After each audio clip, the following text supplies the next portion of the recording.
I'm gonna show you a few things to do if your LG washer will not open. Maybe this door lock right here is jammed and it won't open.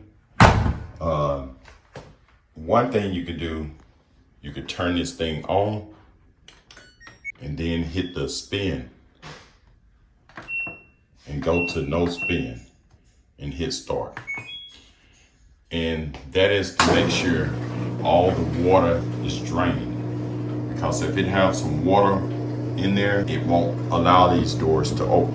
Or if the water level is too high, it won't allow these doors to open. Or if the water is too hot, it won't allow these doors to open. So I'm gonna show you a couple of more things that you can do also. As you can hear right now, it's going through the drain cycle.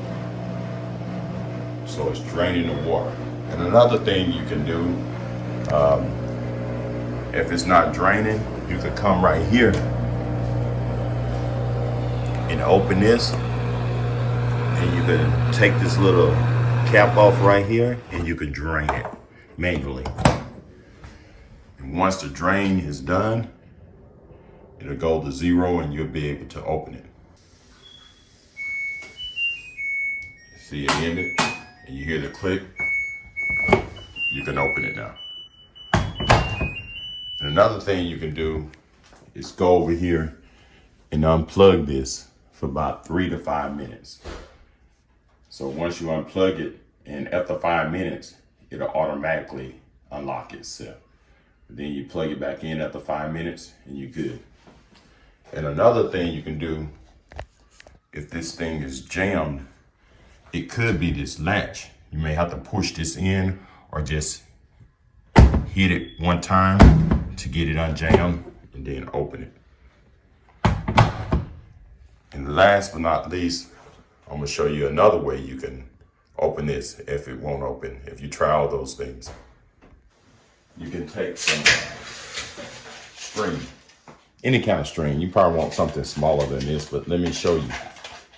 So you can take this string and you go around here.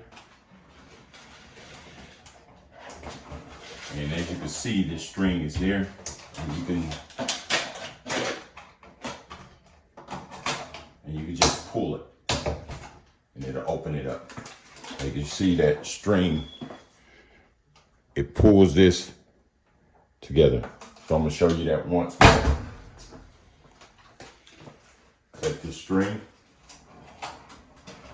put it right here, and just pull it, and it'll pop open. All right, if this video helped, subscribe to my channel, and thank you, and have a great day.